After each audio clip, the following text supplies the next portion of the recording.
What's going on, guys? Welcome to episode 3 of the Sound of Strength episode series, I think. Today I'm joined by Jevon from Palelume.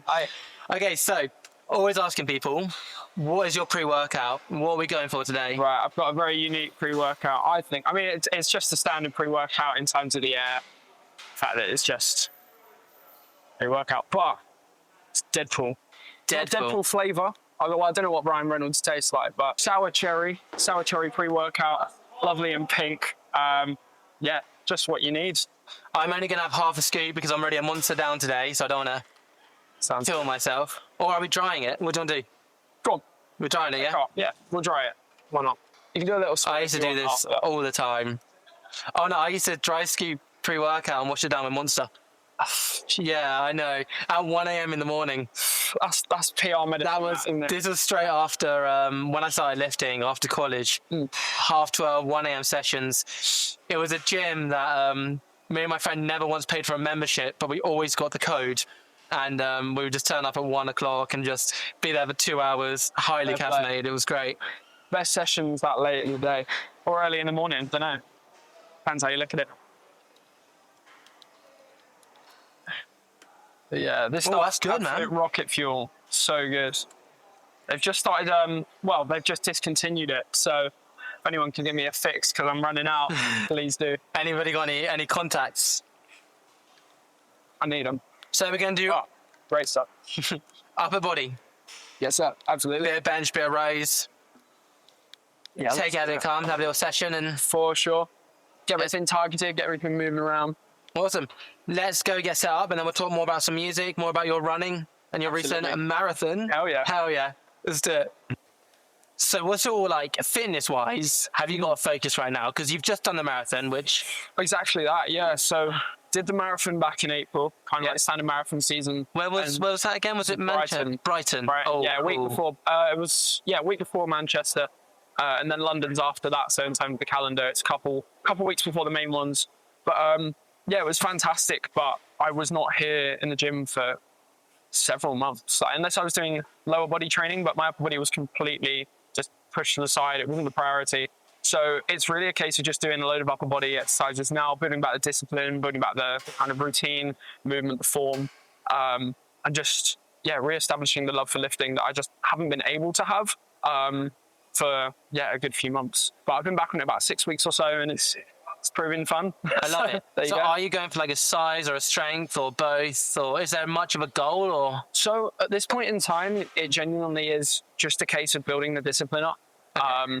I've developed a couple of little like niggles and stuff like that, so it's just about just really like getting to understand my body. I think it's especially within music as well, as a vocalist and as a drummer as well, like understanding your body is the most important thing. And I think that goes outside of music and creative arts as well. But yeah, knowing your body, especially in the gym, so important. Cool. So important. So, bench. Yeah. Cool. Let's get warmed up. Let's do it. Ugh.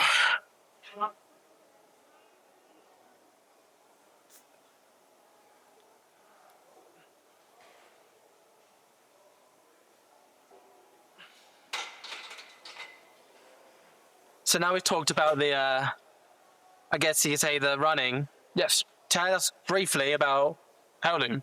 Yes. Band. Oh yeah, new band. So yeah, I mean, I've been doing so much in the music industry for the last let's call it 5 years, but Palelume was the first opportunity that I've ever had to really take being a frontman and a singer almost like exactly as I want to. Yeah, I've been writing music for the best part of kind of 3 years, at least up until releasing the first one back in April. And it was initially just going to be a solo thing. Like I went to uni to study the voice and to study songwriting, and I was like, just want to, keep the efforts up, just keep writing, keep singing, even if I wasn't doing it from a live perspective, wasn't necessarily releasing music. And then I came to the conclusion that actually I should be doing it live. I should be releasing music. And so, yeah, that's exactly why Palelume now exists. And it's been fantastic. Like, I mean, you got a great little three of you, little power trio. Like those two boys. Like we've got Joey Rattigan on drums, who he plays for Tally Spear. He's done a lot of stuff with an indie artist, Landon Conrath. He does loads of bits and bobs, but he's amazing. Like when I first discovered him, he was touring all over, and he still does. But I'm shocked I managed to keep him in one place for a minute.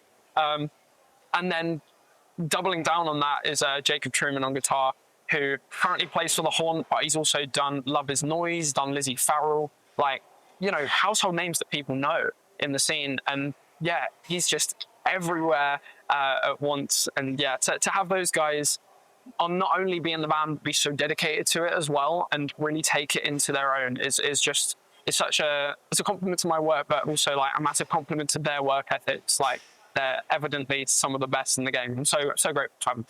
The satisfaction must be real. It's insane. Like, you never know when you're like just writing little demos in your room and stuff like that.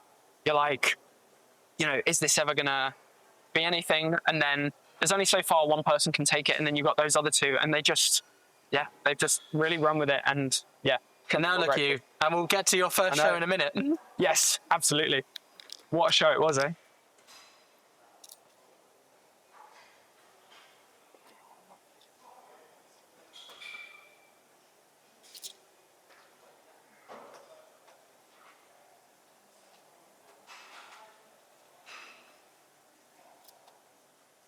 Beautiful. Farmer's not too bad, to be fair. It's all right. I'd probably go a little narrower. Yeah. And tuck your elbows in a little more. What they say about bent is you take your shoulder width, and then you go like one fist out. Sure. And that's where you're on the most strongest. I feel like your elbows are flaring a little bit. So Maybe. I think just come in a little bit and tuck them in. What weight do you normally put on first? We can do 10s. So You want to put 10s on? Yeah, fine. Absolutely.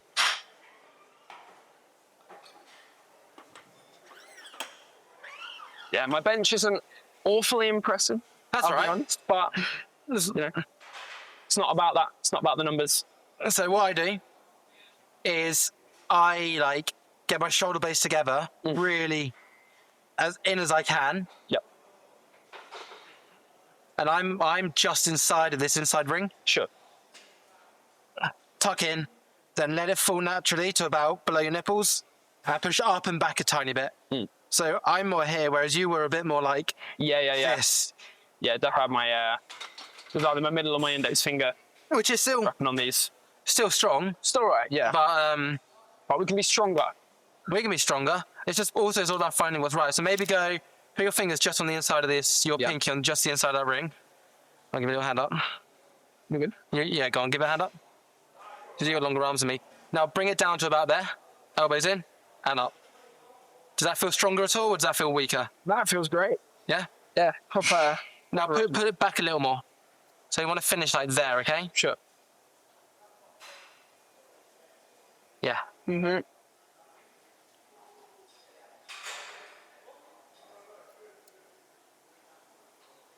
Cool. I've not been paying attention to reps at all. That's all right. It's not. But I mean, I'll shall we just do some sets of like 3 to 6? Yeah. Go semi-heavy, I Keep it guess. going. Yeah, for sure. Okay, so obviously you've had your debut show now that came out of the blue. And It really did. But I need to know, and also showcases the professionalism of you three.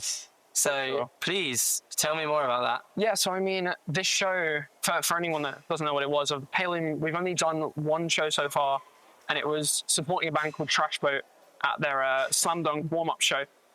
It was in Signature Brew in Haggerston. I think it was about 180 to 200 people. Yeah, it's a very small venue, especially for that great venue, though. Amazing venue. Like, the sound was brilliant. It's a really lovely location. The interior is lovely.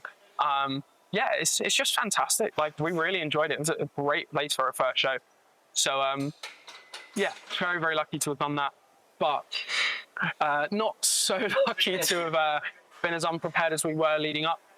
We didn't expect to be playing shows up until earliest July, maybe August. And it's already like, it's a month from that now. Yes. Month, 6 weeks from that now. And we've ended up doing it. But yeah, we basically got a DM through from Ryan. I was going to say, what is the feeling when you're just like relaxing and your phone goes off, dude, and you're offered a slot with it's Trash Boat? It's insane. Like, for a first show as well, it was so hard to believe.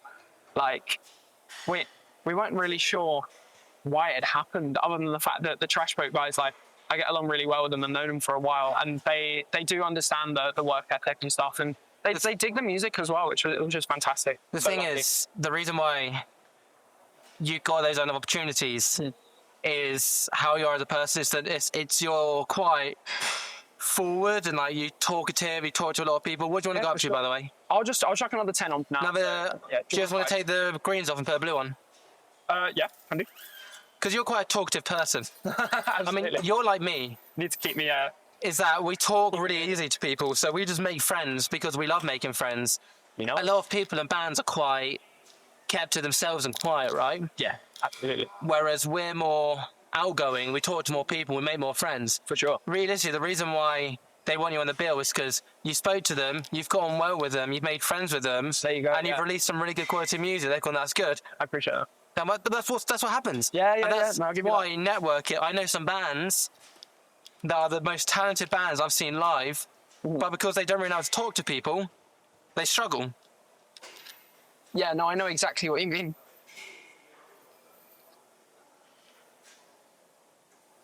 Twist your elbows in a little more. Think you're bending the bar. There you go, that's it. Aha. Done. Perfect. Yeah, so when they say bend in the bar, Yeah. that engages your lats. And your lats are all in your support. So when you bend the bar, you engage those lats, and it like means you're so fixed in your body. For sure. And then as you're coming down, you're so stable. Yeah. But yeah, that's why networking is so important with a lot of these really things. is. Like, And just communication, talking, making friends. But we're not making friends to get these sick opportunities. No. We're making friends because we like going and hanging out with people. And absolutely. I mean, I've only known you for just over a year, right? Phoenix Fest last year. We just got talking straight away. Exactly. Just because, and then we just as friends, and now we're here shooting a video. There you go. Having a laugh. It's what it's all about. No, for sure. And like, how fantastic as well. Like, I've been so fortunate to meet so many incredible musicians and bands and stuff. And whether it's been through, being in the artist section at 2000 Trees, or, sharing a bill, or meeting them after a show or something like that. And then 6 months down the line, you see that they're doing something insane. Like, for example, obviously I'm really good friends with the band Artio, and we did a tour with them. Which, funny enough, Jay is from High Wycombe, around the corner to me. Yeah, absolutely. His old band, Muddy It's Duck. so crazy. Like, I was putting them on some of their first gigs. Yeah. And now I go and watch them on Mainstage to download. I watch them, and I give them a massive hug at the end. Yeah. And I was just like, I'm so proud of you. No, they're fantastic. And some of the best people as well. Like, talk about people deserving it, and, the nice guys winning. That's really how I view them, because they're just amazing. But they are the nicest bunch. Yeah, really are. But then you see them, they're on tour currently with Yonica, and they are doing All Points East with 21 Pilots at the end of summer. And it's like, you look at them and you go, yes, like, it's a win. It's a win for the real musicians. It's a loss to AI, put it that way. There's so many things that I can say about that band and about friends and stuff, like just doing amazing things and shaping the future of the industry. Because they really also are pushing the whole. They're so massive in the LGBTQ scene, which is fucking awesome. Yeah, because that's just like, for me, that's so hardcore. I absolutely love it. But I'm so proud of them. And it's so cool when sometimes you're a fan of someone and you become a friend, and sometimes you're friends with someone and then you become a fan. Exactly. And I very much felt that way with them. And for sure. Right, I'm going to rip out quick set. Come on then. I left my gym bag at my girlfriend's, so I'm just basically raw dogging. But it's all fun.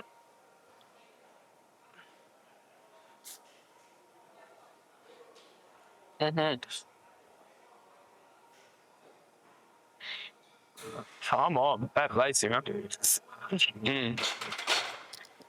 the one. That's the one, boy. I lost I went a bit of a cut. And I had a 3-plate pause, and I lost 2 kilos, and my belly just went through the floor. So that goes, eh? But I'm not working out with strength at the moment, so I'm trying not to get caught up on it. Definitely. What do you want on? Same again, or do you want to put a little more on? I'm thinking maybe we could go up to 25s, maybe. Let's put. Whether you want to put like a 5 on. Put one of the 5s on, yeah.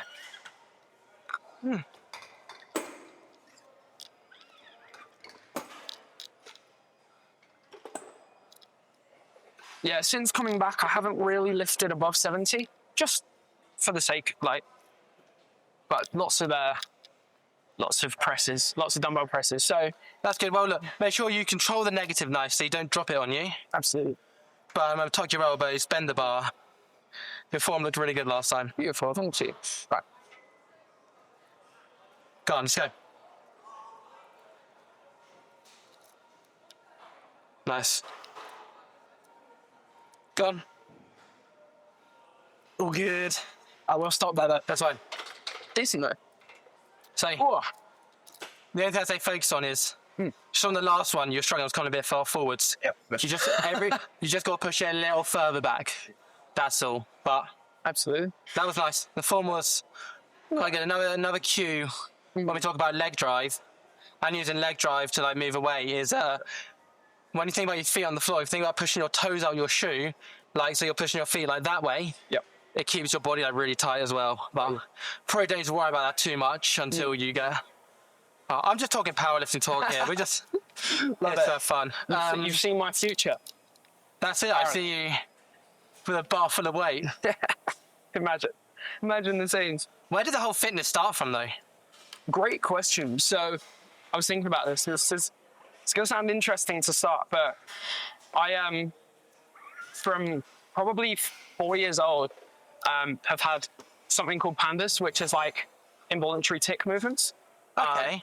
So when I was younger, it was crazy. It was so hard for me to control, which is, it's sad, but Well, not having control of something, whatever it is scary. Especially as a young child, being like kind of 6 years old. It first happened when I was 4, but like, yeah, when being 6, 7, 8 years old, it was hard. And then going into the live music scene and being in lots of rooms that were very loud, of course, possible late nights, so I've just been naturally fatigued, but also like bright lights. These were all things that would trigger them.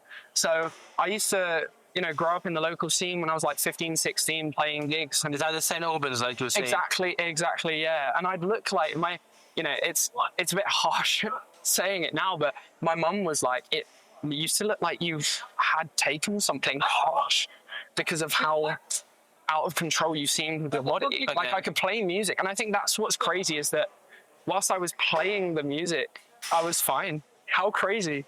Like I guess you're just so dialed in on something. yeah, but just like something like that, something you're so passionate about, can almost let you breathe for a bit. It was lovely, but through going like visiting immunologists and chiropractors, and I kind of got physio as well. Like you work with kind of getting your muscles and just getting in tune with your body. And so the reason I bring that up is because when I went to university, I decided I was going to study the voice, and a byproduct of me having tics for, let's call it 15 years, at that point 10, 15 years, is that I had so many bad habits in my neck and my throat based off of it. And there was a lot of tightness. And, as a singer, yes, this is your body is your voice, and you use kind of like the center of your body. You've got things like shoulder tension, arm tension, back tension, even like hip tension. It really plays a role. It really plays a role in your voice, which is crazy. I struggle singing because I always feel strained. I always feel strained when I sing, even though I'm being as relaxed as possible. Yeah. Guarantee it's because I'm so tight and all this stuff. But I just need to, because I want to be able to belt and transition into being a really good singer. So I'm kind of now working on like, I can hit notes, I can hit fine, I know my range, but it either sounds really weak or strained. So Yeah. that's something that I'm starting to try and look into myself. It's so important. Like, it was only when my vocal coach from my second and third year at university was saying like half or a third of the whole like session that we do every week was just loosening up, and like things like stress and stuff will obviously bring unwanted tension. But even just like the additional things that I've just mentioned, like I'm a very like tight, rigid person, which sucks. But so I kind of started in the gym in order to kind of get more in tune with my body and stuff, and also learn about stretching, learn about movements and form and stuff. But then if you even want to backtrack even more, like the reason I started running was to be more in tune with my respiratory system and build an aerobic base and start working my diaphragm, start understanding my lungs, start with like nasal breathing as well. Because if you can run, and breathe through your nose when you're running, especially on like track and stuff, you are really in tune with your aerobic system. So that's why I did it initially. I started running to become a better singer, and then kind of the same with the gym as well. Like it all comes back to just doing it for the music. And obviously it's kind of, I obviously love it now, and it's become a love for fitness on top of that. But that is where it started. Absolutely. I could definitely learn some stuff from you. I'm gonna start making you give me singing lessons now. Please, yeah, I'll be so down. Yeah, I think I sang when I was younger. Yeah. I did Oliver Twist. The big one is I did High School Musical on theatres and shit. Yeah. Still to this day, I already spoken about on this, but I'm a massive fan of the High School Musical soundtracks, everything, and I love They're them. amazing. One of my big goals is I want to write a musical at one point, like fully go in and write a proper musical. Yeah. But and then in 2015, I went to like Reading Festival. Sweet. And I blew my voice out the whole weekend and screamed, and I just. Ever since then, I did something that I'm starting to recovered from now, but my voice and my whole everything was just so fucking weak. Yeah. I don't know what I did, and I went into screaming straight away, and not with the right technique for a few years. Whereas now I can scream every night on a tour and be fine. But now my next thing is, I want to really work on the singing, because there's screaming and the aggression is great and the emotion is great, but I want to just belt. Yeah. I want to feel it, and I can 100%. Feel it screaming, which is cool, but I want to feel it singing and not sound really whiny like I sound now. I completely get that. Right, let me just bust out this one quick. Absolutely. Not that you'll need me, but I'll come squat. Why not? I try not to go too heavy or anything. Sure. For not saying that in a boastful way, because I'm so focused on obviously this conversation that yes. That's actually what there goes to happen. Oh, fuck, do you want to pop back up? I'm now good, right?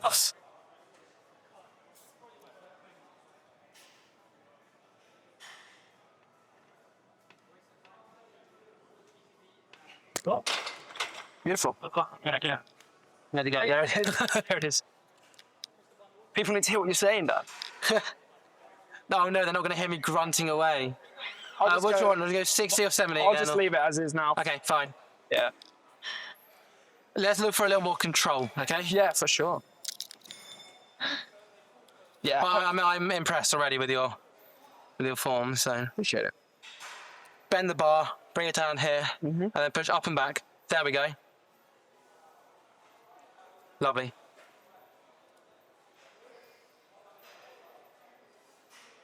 Well, let's get 2 more, right? Yeah, boy. Up. 1 more. Go. Oh, yeah. Oh, my God, that was... It's one of those ones where... That was insanely quick. Just clicks, you know what I mean? Just at the end, but... The second last one was a bit... But you're just learning. I mean, that last one was so... The last one was like the fastest one in the set. I was like, let's get it done. Yeah, absolutely. Get it done with. Okay, I'll just do 100. Sounds good. But yeah, just back to what we were saying about the voice and just like vocal coaching and learning and stuff. One thing that completely changed the way that I sing was learning my mixed voice. Your mixed voice? Absolutely. Is that mixing harshes and cleans? No. So this is... Or is that the vocal fluid? This is the hybrid tone between a chest voice and a falsetto head voice. So that's what I was going to say. It's like where you can do your scale and you merge it in together on the way up. Exactly. I can do it on the way up, and I was just about getting there on the way down. Yeah. I haven't done it in ages, so I've probably lost it. It's really hard. Really, really hard. But it's one of the... Funnily enough, just like what I was saying, it's one of those things where once it clicks, you understand that sensation, you understand the feeling, and suddenly you can work on it. It's never going to click and be perfect. Like, that's not going to happen, because like what we're doing here as well, you've got muscles to train. You might just about scratch the surface, the same way that, like, I just did an explosive rep there. It doesn't mean, oh, okay, now every single rep I do of 60 kg is going to be explosive. Like, that's not how it works. But you might hit your mixed voice, might hit a really nice tone and go, that felt different. I'm gonna work on that, because you suddenly get a taste for what it is. But it's so tricky to kind of get, especially for me because I'm not a vocal coach. So, it's really come through sensations. And I have obviously been taught. But what I would say the main thing is learn how to sing as gentle as you can. And chances are that will be where you establish your mixed. Because if you're singing in your upper, like, let's say, kind of like a C4-ish kind of ballpark, and you're slowly gravitating up along the scale, and you can do that light, chances are you've tapped into your mixed voice without even realizing. Like when you're almost like whisper singing, but you're still singing high, that is the mix. And then you learn how to almost pop compression on it, pop volume on it. And then something I'm working on now is when you like pop distortion on it and stuff like that. And you're suddenly blending all these different things together to create something that, the greats do and do so well. And that's what makes them so phenomenal. So who's your great right now? Who's like, because I know who mine is. I have two that I go by like between so much. Can I guess one of them? I would say you can say one of them. You probably know exactly who it is. Is it Noah Sebastian of Bad Omens? You know what? That's not in the two that I was going to say. But he's such a massive influence as a songwriter and just as an all-rounder because he does so much. He obviously produces everything. I did not even know that. Yeah, he produces all the Bad Omens stuff. He's been really prominent in the creative direction of all the music videos as well. Yes, I did know that. And with Palelume, like our next music video, I did quite a bit of directing for as well. So I can look at him as an inspiration from all standpoints. And then obviously as a songwriter and as a vocalist predominantly and primarily, because he's just so good. He really knows how to make his name in the scene. He's fantastic. So can I guess one other? Go on. Because he's one of my two. I had two. One that would be a Flo from Landmarks. Yeah. He's incredible. Insane. So what are your two? Insane. My two are, I don't know what order to put them. Let's just say that they're completely equal level. Exactly. Lucas Woodland, Holding Out. Oh yeah. Okay. Yeah. Absolutely. Yeah. As soon as I say it, you're like, yeah. Yeah. I mean, he's just incredible. I have loved that guy for the longest time. I discovered Holding Absence in lockdown just before they'd released anything for the Greatest Mistake of My Life album. So they'd done their self-titled album and they'd done two singles called Birdcage and Gravity. I was going to say, those are literally the two that... No, I think so. My friend was like, check out his Holding Absence band. And I never really got around to it. And then they dropped Bird. Yeah, sorry. Please keep going. No, absolutely.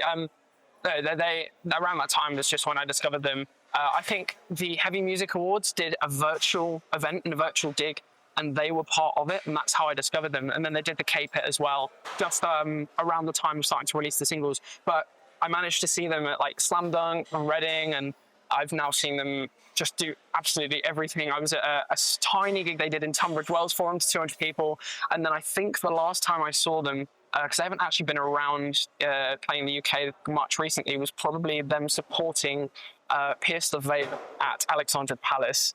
We had a gig that day and I was so gutted, dude, that I missed that gig because I'm one of my favorite massive Pierce the Veil fan. So good. Sorry, go on. Why? I didn't know what to expect from them because, Pierce are obviously such a staple in the scene. They've done so much for it, especially like no one has ever been able to replicate their sound. And it's crazy they're only 4 albums in. Nuts. I think it's 4 albums. 5 now. Is it 5 now, is it? I think it's 5, but only just. But yeah, they're just nuts. They're absolutely insane. And what's the other one? The other one is Dayseeker. Rory. Oh, it's Rory Rodriguez. Yeah, I mean, I see it now. Insane. Like a lot of Palelume stuff, it doesn't necessarily sound the same. There is definitely a lot of influence, whether it goes from like the synthwave elements.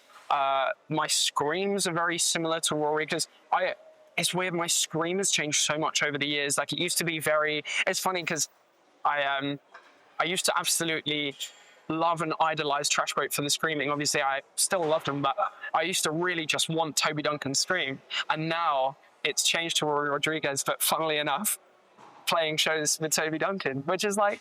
Dude, I remember Trash Boat playing the horn in St. Albans in... Oh my goodness, bro. Like, we're talking 2017 or... Yeah. So my biggest, like, vocal inspiration is Devin Townsend. He's just, Absolutely. you see videos of like Deadhead Live and all this, and there's just fucking goosebumps. Insane. I think he's like, just for me, he's like one of the goated. Right, let's do sick. one more set, Sounds good to me. and then we'll do some like rows or something. Yeah. Sounds good, man.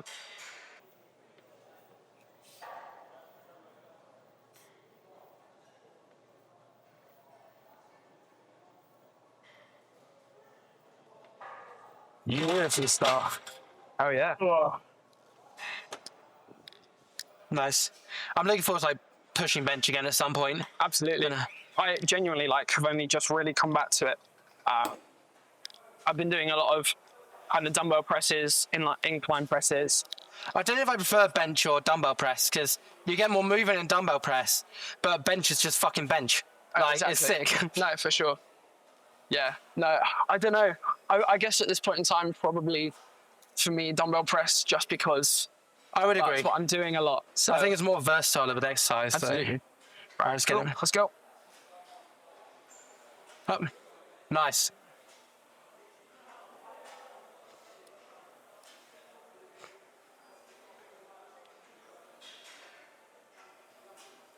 Go on, let's go. Beautiful. That was such a lovely set. There you go. It just goes to show. There you go. 30 Little minutes of, things. critiques. Little things. I'm glad I could be of help. Let's restart Sounds for good. rows. Okay, so So talking about people, talking about influences, inspirations. yeah. Could you give me, if you had a session with one person, workout, who are you picking? Oh my gosh. Oh, you know what? This just exposes me for not being a true fan. I couldn't tell you their surname. But, dude, it's got to be Johnny from Bill Murray. Like, Johnny Frank. absolutely. My I mean, God. I love that answer. Dude is a beast. He is, isn't he? We definitely have different kind of morals and attitudes in the gyms. So- I'd love to take him on a 5K as well. No, he's, Yes. yeah. No, I love this because this can segue me into a nice section. Because Yeah. if we're talking about music videos, we've got Better Hell, just him mowing the lawn. Yeah. Literally, that is a music video. And that's all he does. Whereas, obviously, you with your music videos, as you should do, you need to. So who did you shoot with? So we shoot, the company is called View Shift Productions. Okay. And the director is a guy called Harris Tomlinson Spence. Okay. So he is, he was a good mate of Joey's and Jacob's, but I think him and Joe went to school together. And he has just since absolutely popped off. Like his company do just do bits. Like it is funny because we were when we were trying to get our music video back for Felt the Same, it was the first song we released. He said, "Oh, there's going to be a slight delay. I've just been booked for the Foo Fighters." And I was like, "Well, That's fine, mate. I don't really have major label nor Dave Grohl money, so Yes. I'm just going to say, yeah, crack on." And also, how sick. Like, Dude, it's how like cool what is we that? were saying about, like, when your friends have their own personal wins, like, you can only celebrate it. I'm not going to turn around and be like, no. It's like, that's so sick. I hate competition, right? It's a massive thing. Mm-hmm. You have people that are like, they try and make competition with bands. And then when those bands start doing well, they're like, oh, that's really annoying. Let's be us. But if you just make friends with everyone, then when they start doing well, your friends are doing well and it's a win. Yeah, absolutely. Like, So, okay. you know, no need for me to kind of like list off names of bands, but like there are bands that I'm mates with that have gone so far beyond what anyone would have expected. And I used to just play shows with them to like 20 people in rooms, and it's so cool to see. And like, you know, the first band that my former band High Regard ever toured with properly was Lake Malice, and you know, we would play to, you know, the rooms were fairly packed out, and it was a fantastic tour, especially at the time. For me, it was a dream come true, and I'm still very grateful for that. I just want to say, album, Late Malice. Well, this is exactly announced it. yesterday. This is exactly it. Like, you know, you see them growing and you see them doing amazing things. They're playing Download this weekend. Yes, I I will be there. All about, like, yeah, and I'm so proud of them. And it's like, celebrate the album, celebrate the fact that there are bands that are working so hard and it's paying off. Yeah. Talking of Download, the dancers as well. Yeah. Doing really well. Was it Chaos Creative. Chaos Creative. Yeah, And absolutely. then look at them go. They are, honestly, I could not scream and shout about that group of people enough. Like, it goes without saying that they are so talented, but the fact that they are doing something that no one else in the scene is doing, they have developed this completely themselves, and they're getting the recognition that they deserve for it. You've got stuff like Lake Malice, where they did a lot of festivals with them last year, and they will be doing Download with them this year. But then various members of the group as well have been doing music videos with As It Is with President. Yeah. Kate did one with Night Thieves as well, which is even a small band. It just goes to show that they're not limiting themselves at all, and they just want to get out there. They just want to spread their message to as many people as possible, and taking every opportunity, right? Exactly. There was also an instance recently, maybe like last week, where It's Not a Phase podcast shouted them out on an interview with Sachi Six, who have obviously... Who was that, sorry? Sachi Six. Oh, yeah? Just one of the new Sumerian signings. Yeah. And they are one of the hottest bands on the planet right now. And It's Not a Phase. Yeah, they were talking about it, and those guys have so much to say about Chaos, and they haven't even met, they haven't even worked together, but it just goes to show that their influence is just incredible in the scene, and it would be amazing to see them go as far as possible, because they deserve it, and they are some of my favourite people on the planet. Chase your dreams. Absolutely. Right, Rose. Do you very much? A little bit. I love Trap Bros. Oh, Trap Bros are a lot of fun. Let's see how you're doing with this then. Mm-hmm. Yeah, let's bring it onto a proper rep. Why not? I used to do, when I was, last year, before I got into marathon training, was doing a lot of supersets and stuff like that, supersets and compounds. And I would do 6 normal rows and then straight into trap rows as well. And it's awful. It's really quite crap. But yeah, it's a lot of fun. So we'll see how my form is. Oh yeah, you're good. More into your belly button. Mm-hmm. No, your arms into your belly button. So that's good, but pull the bar into right up into your hips. That's it. That's what you want it. Yeah. It's that same kind of mechanic as well of the diagonal. Yeah, almost. Pretty much, it's near enough the opposite of a bench. You do the exact same thing. You bend the bar and you bring it in. Yeah, for sure. Never thought about it like that, but that's pretty. Yeah, so obvious. That's why a lot of people, people that go in the gym and they just bench. Yeah. Realistically, you should be able to row the same you can bench, because you need the support. Otherwise, you're going to be so front heavy, your back's going to start hurting. Yeah, sure. You build all your chest, you're nothing to support it, you're going to get back problems. Yeah, so you should, for the balance of it, so you don't get massive chests and your back's hurting because you're being pulled forwards all the time. You really should have the exact same on your back, so that it's balanced. For sure. So what should I put on? 10s again? Yeah, crack on. Why not? I like the way I put the 10s so far back. Oh, yeah. Sod's Law.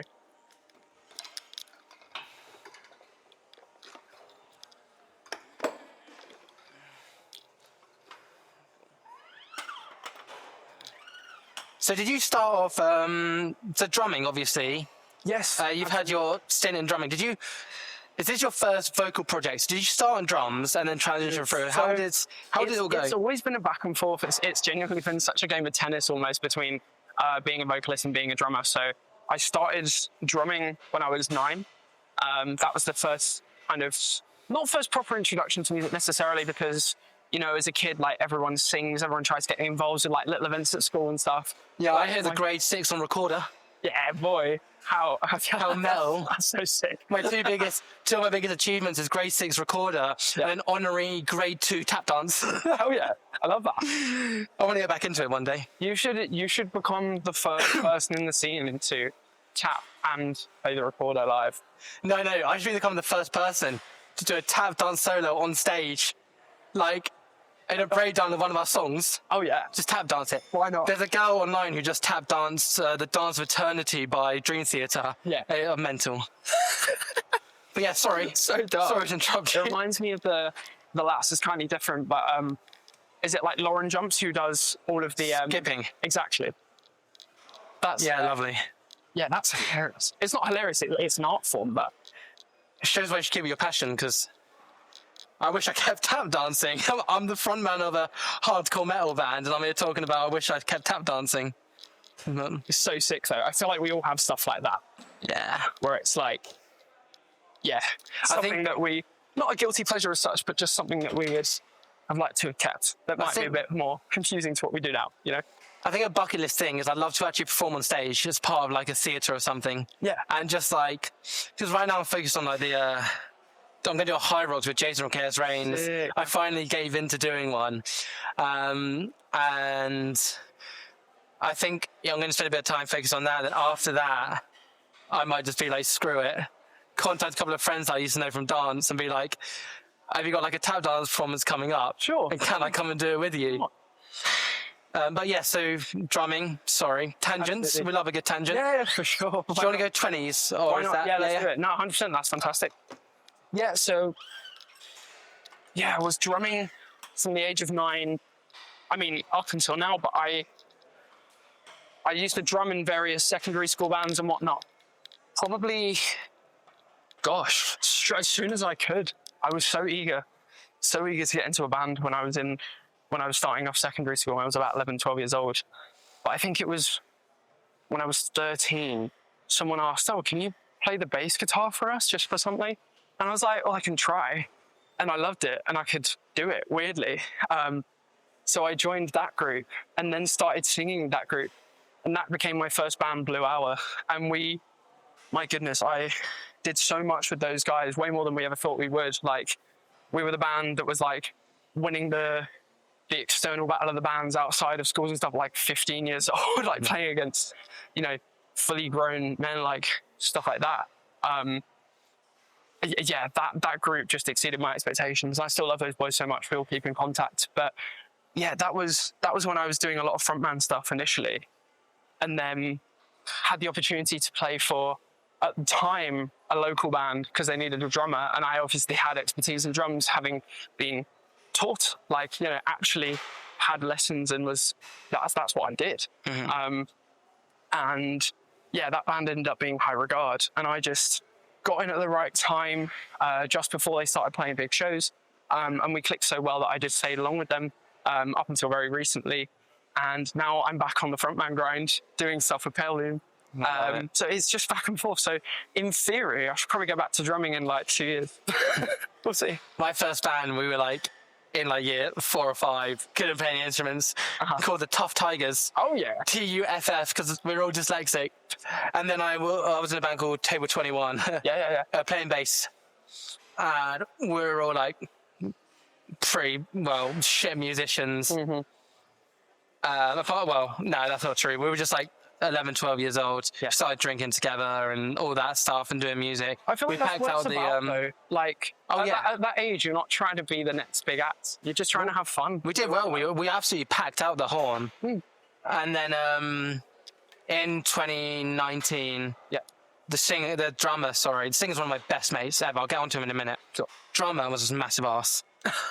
And just all of a sudden went off on me on a group chat. And was like, every show you arrange is a waste of time, despite the fact we were like selling places out.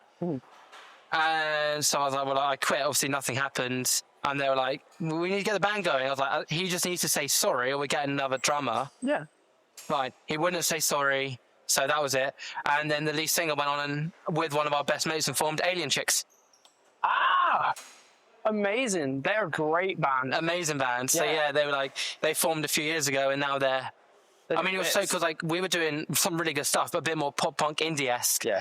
But Joe, he's not a weird guy, but like the music he writes is like weird. Yeah. But so crazy unique. Stefan's one of his like best mates, who's a bassist, and we always knew they were going to do something together, and we always knew it was going to be good. Yeah. And like the three of us would like run to barriers to watch Libertines, and they main supported Libertines in Scotland like last year. Fantastic. My phone's going off from Joe, and when my phone's going off, I know it's an update. Yeah. And he's like, Dan, I'm like, yes. He goes, Libertines. I'm like, fuck off. I'm so proud of them. They're just going off and like selling out venues and everything. It once again goes back to what we were saying about like just being happy for the people that are in your network. It was so funny because talking about Trees last year where I saw you. Yes, absolutely. They got asked last minute to fill in and play Trees. Mm-hmm. And I was shooting San Dimas. Right. Yeah, San Dimas, amazing band. And I literally went backstage into the cafe and I just saw them sat there. Yeah. I was went behind and I just went and sat next to them and like, can I sit here? And they thought I was a random person. They didn't look at me. Then they went, what the fuck? Yeah. And it was so cute. But they literally, because they played at midday, they played in France, Paris the night before, drove from Paris to Trees, played their set, watched Snake or Scales, there was a band that I can't remember what they're called, and then just drove straight home. Literally, imagine that, driving overnight, playing at like 10 to 11, driving from Paris, and then playing at like half I hope 11. if you were playing Paris that maybe you'd get booked for like Margate, like not the Southwest. Bless, that's insane. Yeah, no, kudos to those guys. They I'm really so deserve proud. to be where they are. You know, one of those bands. No, they're insane. I love them. Was very lucky to see them. It's a complete accident. Yeah, because you saw them at the Horn, right? Yeah. I was with a band called Bolo Bolo and something else. So I was going to go to that show because it was all like a bunch of Wickham bands, technically Wickham locals. Yeah, it's good, man. Thank you. But I didn't go in the end, mainly because I've probably seen them like a week later. There you go. But it's always like, Joe's like, oh, damn, we're headlining the Garage. How cool's that? And I'm just like, excuse me? Insane. Yeah. I went and shot them and just had the best time. And did that sell out? Get very close. No, but it's because it was crazy, right? Uh-huh. They almost sold out, which is 600 or 800 cap. I can't remember. I think, yeah, 6. But they literally play London like every few weeks. And every few weeks, That's the thing. they always just play these. There's a windmill in Brixton's where they came up, right? And they moved to Brixton and started playing there. They will just, they do this regularly. They just like play shows there and just sell out straight away. And they just love it. And it's just crazy. They play like London shows every 3 weeks and every single time they just sell out. It's insane. Because like, people like us, we play in London. Like, there. People want to see him. yeah, I don't blame them. with stuff like me and Shoot to Kill, we're headlining Camden Assembly now, Barfly, and we're just looking to sell out, which is really cool. But like, we have to promote that show as like our only London headline of the year for people to come and get it, to do those 200 tickets, given that we're about to release our second EP. So we're like a pretty brand new band. So we have to put like everything into it to like sell out those shows. And we've got a whole UK tour and we are doing tickets, which is great. But like London's not home. We're from near Oxford. Sure. But it's kind of our next best pool. The home big city. Yeah, you can say so. You can say so. Like a lot of the Oxford people won't travel to it, but some of the High Wycombe bunch will. But we're putting a lot into it to sell out that venue. Yeah. Whereas those guys, they're so just like oblivious of everything. Yeah. They sold out a show in Bristol, and I was like, "How much are you getting paid for it?" And they were like £100. I was like, "What? Are you mad?" Wild. I wish I could have that little cat. Oh yeah. Joe has no idea. Martha, the drummer, kind of has all the idea. She's great, and then Joe's got no idea. He's just like, I just play the guitar and make noise. And he's a teacher, so he literally teaches and will drive like 2 hours to play a gig and then drive 2 hours back, have like 3 hours sleep, get up, prepare the lessons and go back to school. I'm going to put... Rockstar. We'll do like 2 more. Yeah. But yeah, Alien Chicks I'm so proud of them. But they just have that unique style to them, which can take them far, because being in a band, you have to be unique. Absolutely. And most bands will release 1 or 2 really generic EPs or a generic album. Yeah. You have to do it. That's so fine. You have to, at least you put out music. You start writing music from the bands you love and then start to find your own. Exactly. So we're putting out an EP and it's pretty generic. I'm going to say the most generic thing. It's definitely got some outside, but like, you just got to keep writing and keep finding your unique own style. I think finding your flair is so important. Like, you know, that's one thing that Palelume, the reason that we wanted to do it is because we genuinely felt like it was something that people should hear that maybe they haven't. And maybe they have. Maybe, you know, I haven't heard every song under the sun. Absolutely not. But, you know, I'm really proud of the kind of like, at least from my songwriting, you know, the twists and turns that I find myself making. Like, we've got a new one coming out in a couple of weeks. And it's kind of like a standard pop rock tune, you know, like 4 on the floor, proper, just nice and dancey. But then Jacob's added in his like hyper pop elements because that's his background. He's a very hyper pop influenced songwriter. So he provides stuff I could never imagine. And then obviously Joey just comes up to best drum parts ever, and that's coming from a drummer. But then, you know, I'll find a place to like chuck in a pitch scream, or, you know, our bridge, there's it goes to like 12/8 and stuff like that, and it's very like I love a 12/8 changes. We have a song so we have an intro song, and the first song on our album starts off with a slam in 12/8. Needs to happen. We hit the Chinas in 3, and there's kicks in like 2, so it's like this. Yeah, just like that. Just and it's, instantly, just stank face. It just erupted from it's great. my face. It's just it literally all it's in the guitar and the kick drum are 3, but it's that China being on the polyrhythm that's just like absolutely. so good. It's fab. But Did you have so getting into drums, was there a drummer that inspired you the most? Absolutely. And you can't say Joey Jordison. I will not. It's. I love him. The thing is, if you knew me at the time, it wouldn't be a surprise. But it isn't necessarily now. But it's Trey Cool from Green Day. Like, Green Day was my first introduction to, I don't want to say non-radio, but like rock in general. Like, I used to grow up having Linkin Park, Green Day, and the Chili Peppers as the rotation in my dad's car. And we would just listen to albums on his iPod, which is so crazy, like, to think that, I'll still go and appreciate an album for what it is now. I think it's such an art form, but, in a world and a society where playlist is such a big thing, like, to reminisce on just how influential albums are. Like, when I was younger, I wasn't about, like, oh, this one song is so inspiring to me. What it was is the album American Idiot is so inspiring to me. The album Hybrid Theory, the album Stadium Arcadium, like these Oh, bro, albums, you're so talking my language, man. but it's so true. It's so true. And, you fall in love with a band because of the albums. Like, yeah, you might like a singular song, but that's not going to make you fall in love with a band unless it is the best song you've ever heard. Like, did you know that Trey Cool changes sticks after every song? Does he? Every song, at the end of every song, he throws sticks in the air, gets a new pair. I can't even change mine after every month. So they don't break when they're halfway through a song. Yeah. So, like, yeah, I wish. But not that lucky, sadly. Yeah, that's lovely.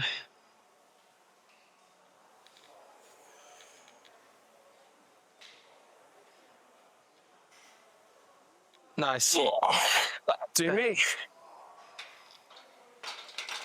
So I'd say we whack out some shoulders.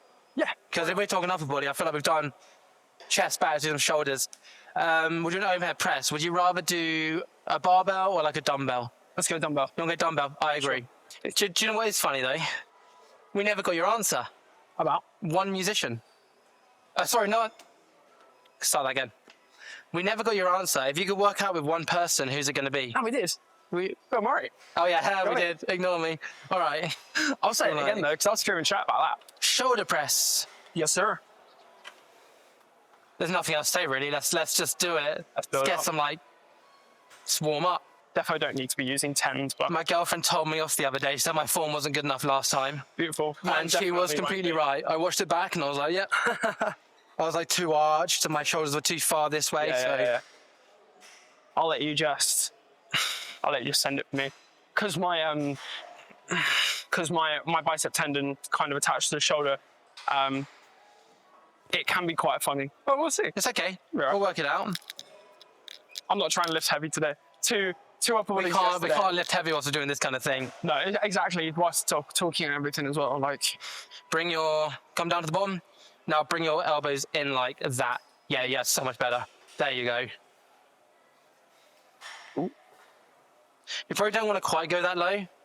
Go up a bit. Go like there. That's pretty much perfect. Yeah, you want to go below parallel by about an inch, but sure. Yeah. Yeah, that'll be fine. To be fair, keep those 14s down. Keep those 14s down, yeah, fine. Yeah. Sounds good to me. Whilst you're doing this, I'll let you have a think. So, desert island situation, you're away, you're abandoned. 5 gym exercises for the rest of your life. Oh. Okay. Yeah, I can send that. Go on, have a think what's your set. Yeah, sounds good. Tuck in. Bring your elbows like that. That's so much better. Ooh. It's funny, I always do this in front of the mirror. So I'm trying to see my form based off of feeling. I don't want to get in everyone's way with a camera. No, of course not. I'll stand there with your phone on a face camera. There you go. So yeah, if you're in a desert island or you got 5 exercises the rest of your life in the gym, not counting running because you just go on a run. Sure. bench press. Why Yeah. not? Oh, you know what? I'm gonna take that back. So I'm gonna try get one for everything. So I love me pec deck. I love a pec deck machine. What, a fly? Yeah, like a pec fly, exactly. So probably that for chest, which is That's really interesting because very that interesting. takes away. You don't use your posterior chain, or your. No. I just love how much like I can really focus in. Like my muscle connection for that one is super strong for me, and I know that's it's not necessarily super out there, but yeah, for a chest exercise, people are probably like, what? I am. But no, I get it. I would say for biceps, probably like a barbell curl. Would you allow for me to have overhand grip and underhand grip? Because I do both, and overhand obviously works your forearms a hell of a lot more. Barbell curl. Just say that. Barbell curl. Just say just How I do it I doesn't guess matter. either way it's still a barbell curl, right? Absolutely. Yeah. Pec deck, barbell curl. Can I bring up a big one that I feel like you should have in? Go on. Everyone should have a squat. Yeah. See, I was definitely thinking something leg, absolutely. Because the And I think- barbell squat is like, Yeah, you've got the weight on your back. You're For using sure. more muscles than anything else. absolutely. That exercise uses more muscles than any other Yeah. exercise. You got the stability, your core, and everything. So, For sure. but it's not my 5. No. I think it's really important. I was going to definitely do one lower, so I think a squat is super important. A deep squat. How about that? There. Just to deep squat depth. or normal? Why not? Lateral raises. Okay. Lateral raises. I love a lateral raise. They're amazing. I do. Have you ever used one of the actual machines?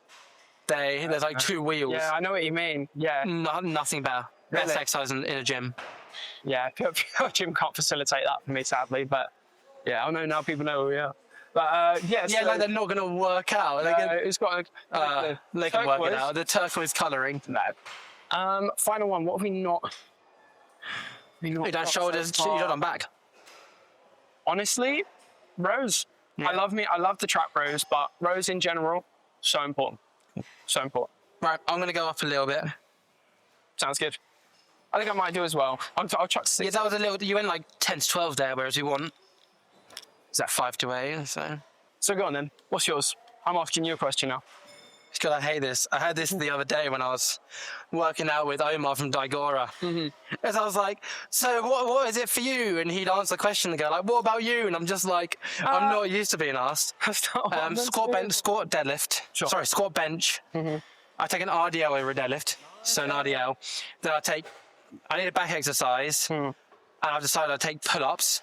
Okay. And then I'd probably just take an overhead press. Sure. So I don't care about hitting biceps or whatever, because I mean you do hit them in like your pull-ups and whatever. Exactly. So It'll be fine. Yeah. you're not going to get the button so it's not quite worth having a full in. But I've got the back. I've got the shoulders. Bench is just hits everything, like your triceps. Your overhead press hits your triceps. Yeah. So I feel like I cover everything in that, and I've got all the main stuff, and then that's probably it for me. I feel like I cover all the bases in those, and No, I'd agree. they're just the fucking basics, really, aren't they? So, well, I think I don't like deadlifts. Probably because I'm weak at deadlifts.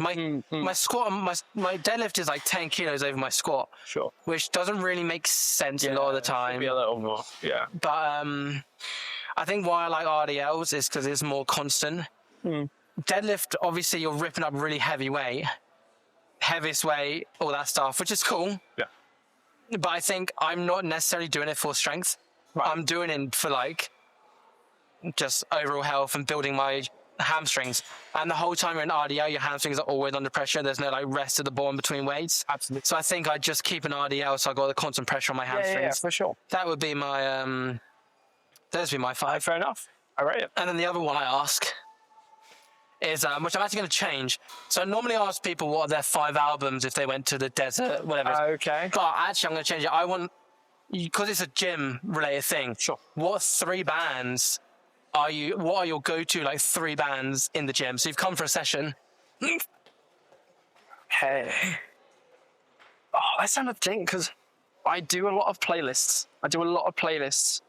But I'm trying to think what songs and what bands would get me going. depending on the day, Yep. neck deep. Really? Yeah, I know, crazy. But sometimes if you need a pick me up, and you want some like cheesy pop punk, just to get you through, you're just smiling and then you're hitting your sets. Exactly. With words. Maybe not the depressing ones, but their newest album, like it's just back-to-back fire. Like it's the type of thing that I would just go feral to if it was a live show. So you got that.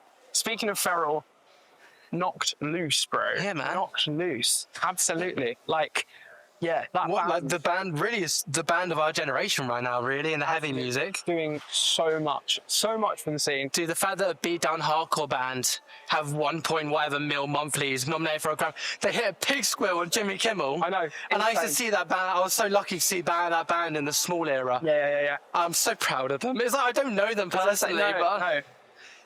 It's all wins for the scene, and that's all that matters. What's the last one? See,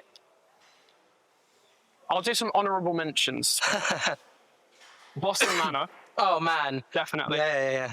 And then I love that loving band. the Versace 6 album that just came out. Say that again, sorry. Versace 6 album that just came out. You're enjoying them at the moment. They're I insane. can tell when you're. Dude, honestly, check them out. That album, I think it's Brutalist, maybe, is just insane. Well, I've hardly listened to Neck Deep since Gold Steps in December, and Can't Kick Up the Roots, which is one of my favorite. It's my favorite song of theirs. They just consistently bring out incredible albums.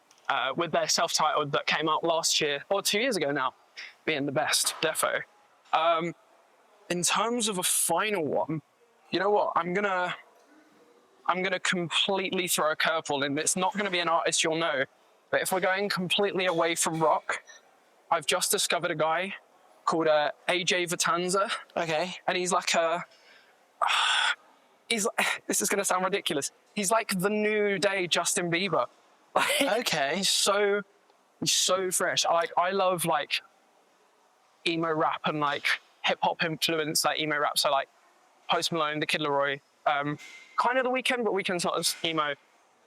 And AJ Vitanza is just like a new version of that, but with such polished pop vocals. It's insane. Oh, definitely. What song? Give me a song. You know what? I'm loving his song Back in LA at the moment. It's so corny. Like, if you go and listen to it, it's like, I don't know if that's necessarily a gym song, but like, he's just released like a 7/8 track. I don't know if there's an album or an EP. I'm not sure about the runtime. This is interesting. We're going to do a 10-track album. Yep. We dropped 3 songs to make it an EP. Okay. Uploaded it to Spotify as a 7th song, and Spotify releasing it as an album. How long is it? 19 minutes. Oh. That is weird. I mean, I don't think we care that much because either way. Yeah. But yeah. we've emailed DistroKid and we've been like, look, can we release it as an EP? They're like, no, because there's 7 songs.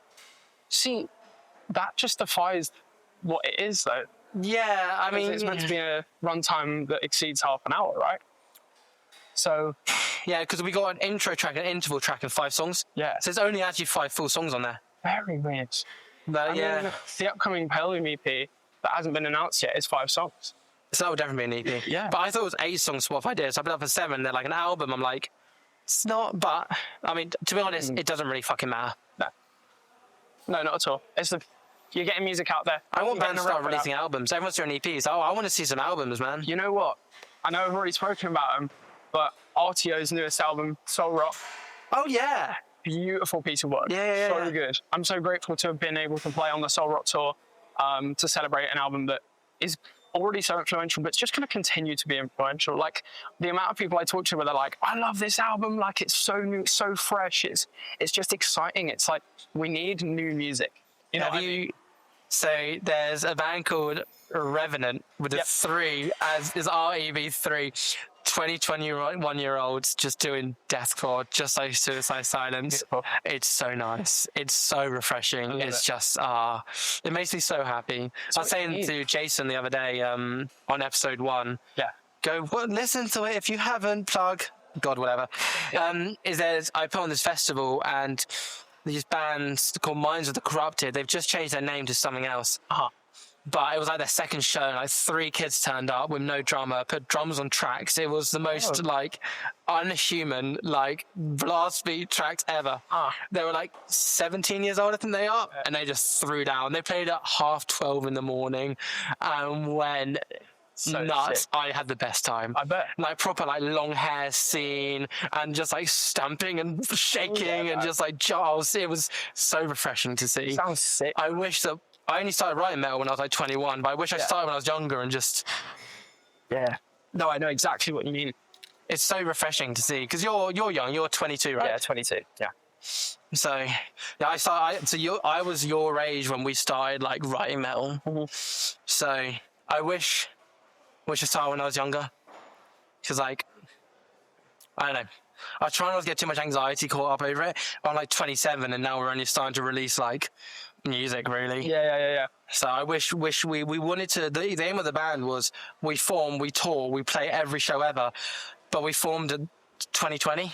So we formed into COVID. The year that doesn't exist there.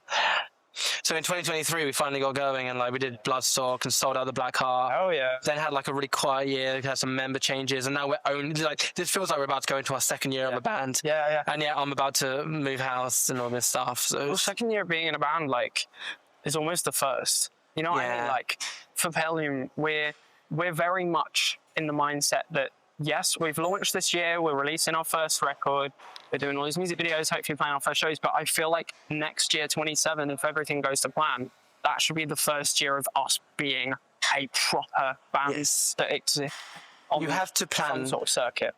We're we'll be doing for the first time we'll be doing proper festival pitches because in October it won't be like, hi, we've got like 1 EP out and we have like 60 monthly listeners and that. Now it's like we've got a second EP or technically album out and we've got much more better quality streams. We're doing no like paying playlists or anything like that. No. We're doing it all completely like OG or as organic as we can, and hopefully we're going to basically finally have a package to go to these festivals at. So this year, as much as releasing stuff, is building up a really good portfolio to then basically pitch to festivals. Hopefully next year it's class. 2027 is going to be the year. I like to think so. I mean, as a band, we've had a rough couple of years, but I like to think that we're all really in it now. There's only 3 of us. We've instead of like going through members or anything, we might have a 4th joining. Yeah. But we kept going through so many members, and now we've got someone on session on drums that we love. And we just said, well, we're just going to keep him on session, and we're just going to keep the 3 of us. Sure. We spent so much time working out members, and now we're just like, screw it. He's going to play on session, and if he joins, he joins. Yeah. But we're just going to start writing and absolutely just start doing it. The second album, get the ball rolling, or next release, I'll be out in like 18 months. Is going to be insane. Nice. I can't wait. And this one's not even out yet. No, I was going to say we're already like 9 demos down. Yeah, I think it's so important to always be like one step ahead. Like, obviously, it's so important to live in the now and like appreciate what you're doing in real time. Because if you don't, you'll literally never be satisfied. Like, ever. When we sold out the Black Heart, I hardly remember that show. I was shitting bricks. Yeah. I was on stage and I came off, and I wasn't in the moment. No. 2 days later, we played in Bristol. Sold 3 tickets. And I had a great show.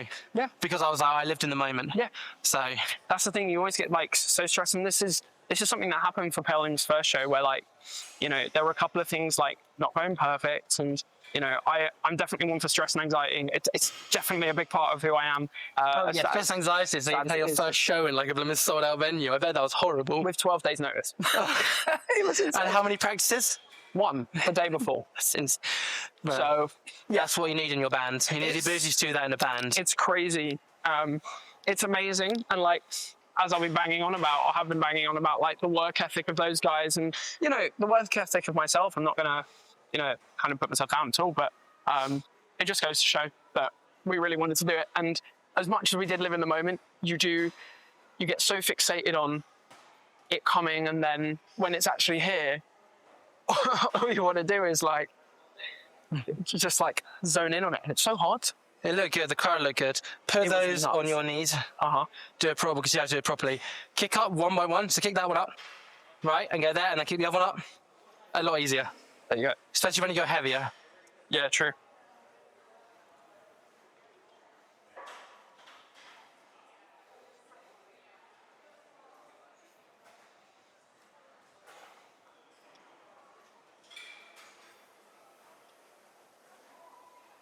Lovely. So I love anything. probably Do best it the other way around. Yeah. I love anything like this. Anything that's new to me. So what I typically do, I normally go super low weight. Like I'll normally go 20. So this is a 20 kg barbell. So we'll see what we do. But I'll do 10 overhand. Okay. Just like pretty standard. Just obviously engaging the forearms and the biceps. And I'll normally do 10. And then we'll bring it back for now just because I haven't got any weights in. But then literally straight on as quick as you can. And the same amount. Have you ever done 21s? Go on. Fair back. Is this the one where, yes, I have done this because my brother showed me it, but he didn't tell me what it was before. He was like, pick a number. So 21s, use a 777. Yep. This is classic old school shit. Sure. So you go up halfway for 7. Uh-huh. Dude, I feel like 16 again doing this. And then you do the top half. Yeah. Uh-huh. Okay, this isn't what I thought it was. And then you do like 7 of the full thing. It's called 21. Sure. It's quite like old school, but it's proper gym, bro. So I used to do this all the time. It humbles you, but it's like, it's great. And feel free to cheat reps on the last few if you tax out, but go on, give it a go. And then we'll do your, sorry. So, No, you're good. So it's yeah. kind of lower half. So go first. like up pretty much. So there. Your Almost like elbows a need to 90 come forwards a degree. little bit. Bring, there you go. Sure. No, yeah, do 90 degrees. 2, 3, 4, 5, 6, 7. And Stop there. hold. And up, top half. 1, 2, Yeah, you 3, can already feel it. 4, 5, 6, 7. Now 7 all the way. 1, 2, 4, 5. 2 more. Last one. Let's go. Oh yeah. Beautiful. Yeah, that's sick. I like Sick, that. innit? So yours is Yeah, 10. screaming. Nice. Yes, so Let's 10 swap. over. Show me. So literally 10 overhand grip, 10 underhand grip. So you get 1 less rep. But what you realize is, and this is probably a good mindset to go in, focus on really working these forearms. Okay. Allow for it to be a compound exercise. Because when you then turn over, even though it's 20, you'll realize just how fatigued your arms already I feel like it's a bit like a drop set in a way. Because like, to an extent. 'Cause Yeah. It's definitely easier on the underhand, 100%. all right. 10, yeah? If you want to, whatever you fancy, just the same with Dude, I don't think I've ever like done this in a workout. Like I probably did it when I was younger, Yeah. but I've never thought about doing overhand curls. It just leaves you screaming.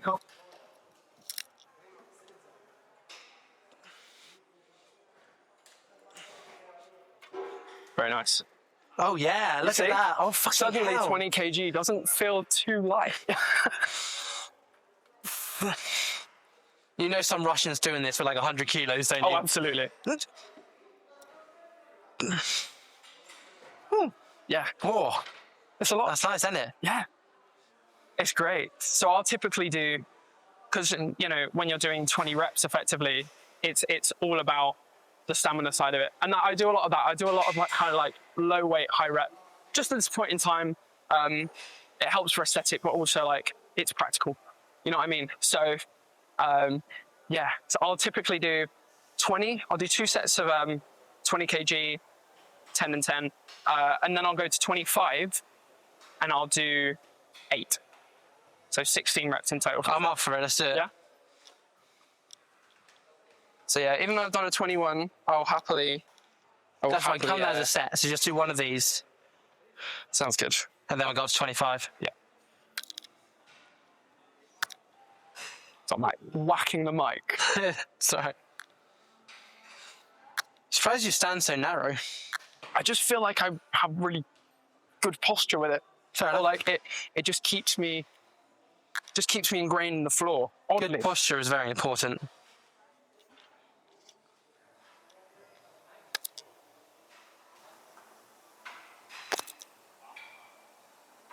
Nice. What's funny is because this is my 3rd day on the trot, I wouldn't normally lift 3 Oh days. yeah. Sorry, I've dragged you out. No, for, not at all. I'm really happy to be doing this. But I have done this Monday and Tuesday. So, yeah, I'm already like, oh, it's definitely, perhaps it's already ready to go. And then That's it. tomorrow, the DOMs will kill me. We'll see. Let me do. Yeah, go on, crack on with another. I'll do one more of this, and then we'll go to 25. To say. Yeah, exactly. So yeah, we can chuck a 2.5 on each side, or if you want to do a 5 on each side. Depends how brave you're feeling. If we do that, maybe we won't do 8 of each, because 30 on that, that's a lot. Well, as long as my high rocks goes well in December, There you go. we'll get one What are you done. doing? No, we'll get one done. And we spoke about doing one like a year ago, didn't we? Yeah, absolutely. But we should. I'd still be keen. It's like what we were talking about at the start of this year. Like, high rocks is something that I would never want to half-ass. Oh no, you have to go in. Yeah.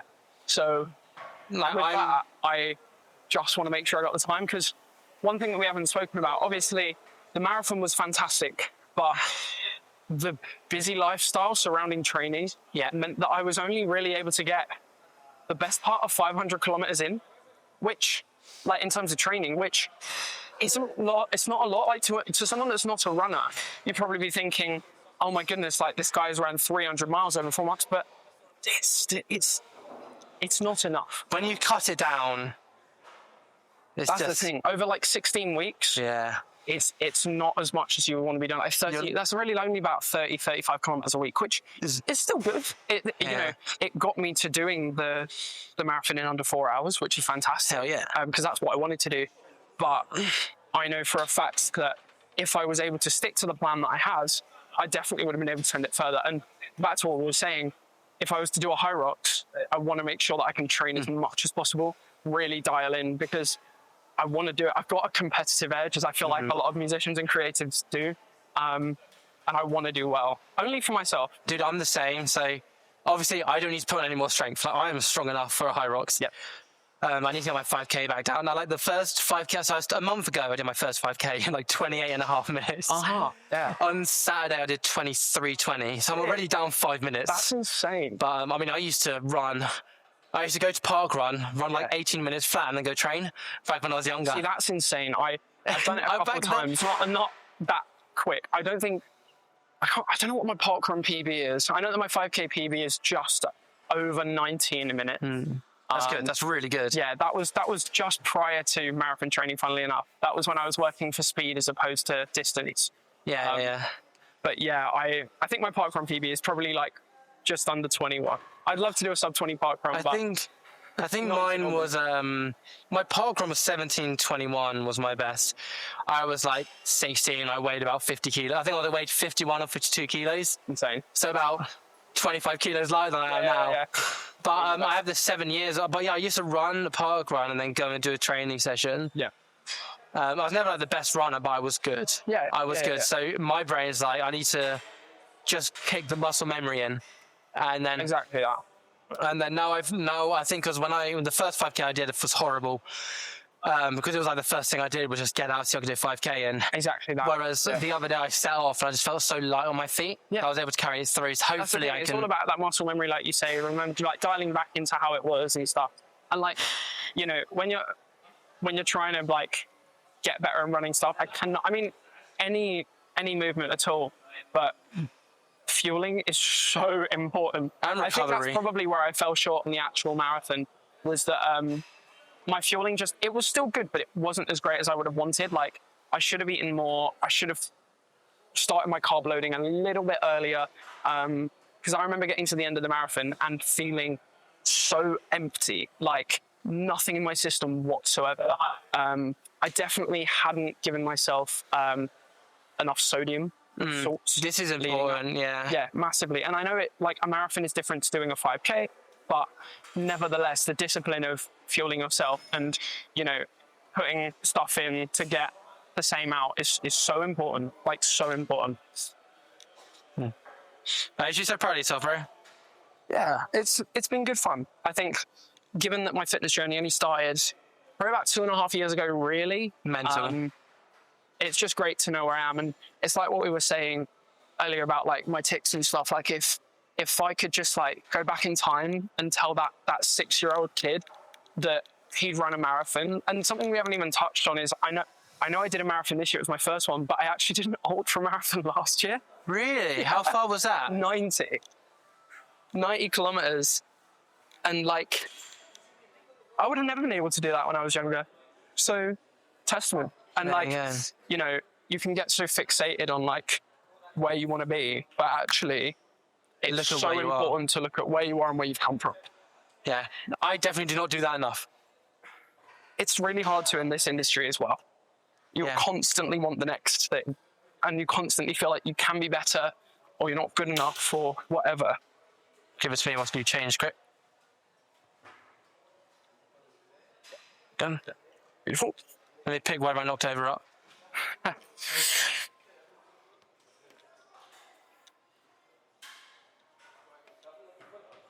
Gone.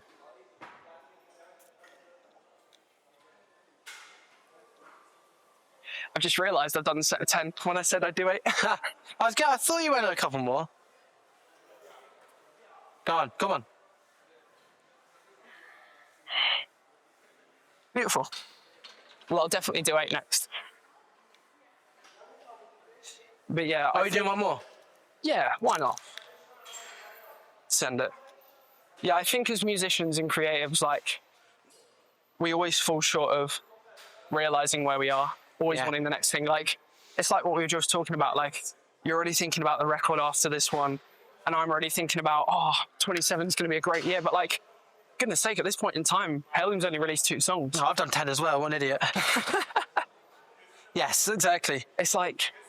And how many streams did you get on those? So, Anything over 100 as a new band is sick. currently, the first song on Spotify is sat just under 8,000, and the music video has about 1,300 plays as well. So I think in total you're looking at about 9,000 streams in total for Let's go. 2.5 months, which is Amazing. so insane.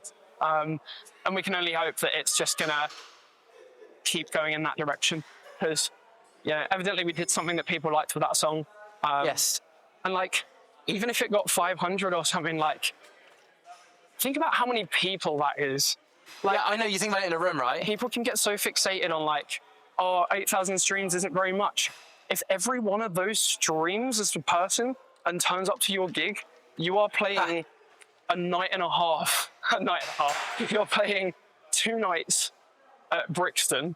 Yes. Yeah, it's like 3.5k cap, isn't it? I think it might be a bit more, to be fair. I think my maths was a bit dodged there, but let's say like Shepherd's Bush Empire, which I think is like close to 3k. You're selling that out twice. Imagine that. Like, people get so fixated on like, my song hasn't reached like 6 figures or something, therefore it sucks. It's like, no, like, goodness sake, you've got 1,200 streams on your music video. So what, you could sell out the Electric Ballroom or get very close with those numbers. Like, it's nuts. And it's so important to not get fixated on the numbers, because at the end of the day, like, if a number is going to determine your success and your happiness with a product, like, did you ever really even do it for yourself or for the right reason at all? Like, no. That's it. Right, shall we do one more? Mm-hmm. Yes, sir. And I'll actually do 8 of each now. You're going to debate this time. I'll get off my By the way, high I horse. straight after you just accidentally did 10 as well. Other way around, right? Could do, but nah, that's fun. Oh, hang on a minute. Delusion of me. All right. 1.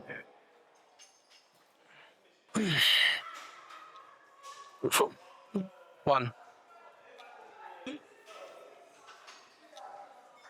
Go on, last one. Ooh, I love it, bro. You're looking really good, man. I appreciate it. Appreciate it. So, as I do this last set, Yep. obviously your kind of graft in music has been going for like a few years. So, when we're talking to like the younger generation, we're talking about kids that are starting to hear Given Up by Linkin Park for the first time. Yep. And go like, I want to sound like that, or guitarist, or listen to Jason Richardson. It's like, if you could go to someone younger and give them like advice, be like, okay, sit down. I'm going to tell you what is the best thing to do, or give them like that big advice. What are you saying to not even little Jeff, just the next generation? Okay, I'll try to give you 3, because I think Okay, I've go got for it. 3 off the top of my head.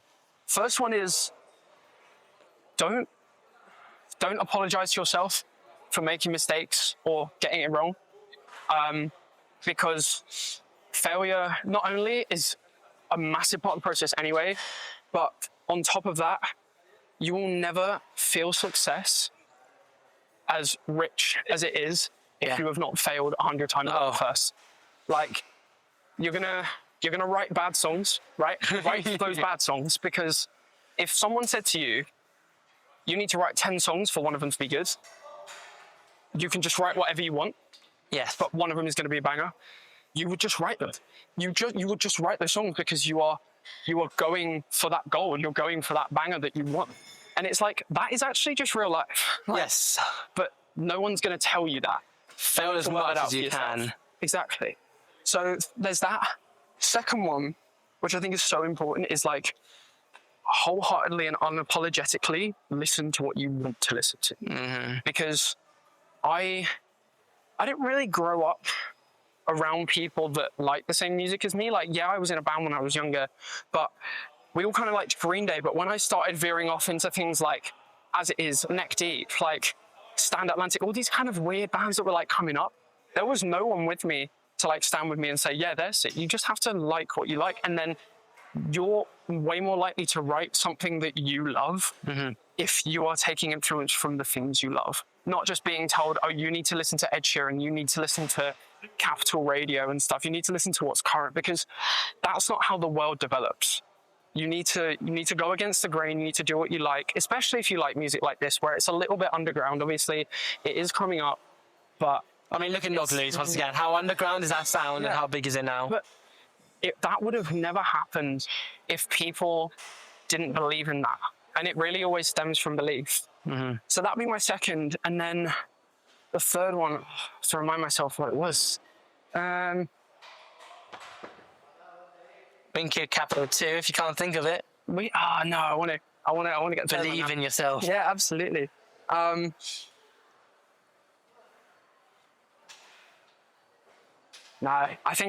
go for the two. Because I think I've probably merged the third one into those two. Yes. By absolute chance. Look, thank you for the session. Absolutely, man. It's been lovely. An absolute pleasure. Come on, bring it in, bro. Bring it in. You're the best. That's been insane. Thank you so much for talking about stuff. Absolutely. Thanks for having me. When am I next seeing you? That's a great question. We're just going to bump into each other really soon, aren't we? Yeah. I mean, it's festival season at the moment. Palelume don't currently have any gigs booked. We did the one Trash Boat one, and now we're sitting quiet, just getting this EP finished. What's the tags? What the tags? Honestly, just Palelume for the majority. So that's spelled Palelume. And then I think on TikTok, it's Palelume Music. So same word and then just music at the end. We've got so much coming and we're super proud of it. I know it's my proudest work and it's been such an honor to kind of go on this journey and create the record we have. So I wholeheartedly recommend that you check it out. It's going to be so much fun. And then hopefully we'll see you at a show, because we want to take this to as many cities and as many stages as possible. And I'm sure at one point we'll be playing together soon. I hope so. I really hope so. It's so much fun. It needs to happen. Absolutely. Well, thank you. Oh, yeah, man.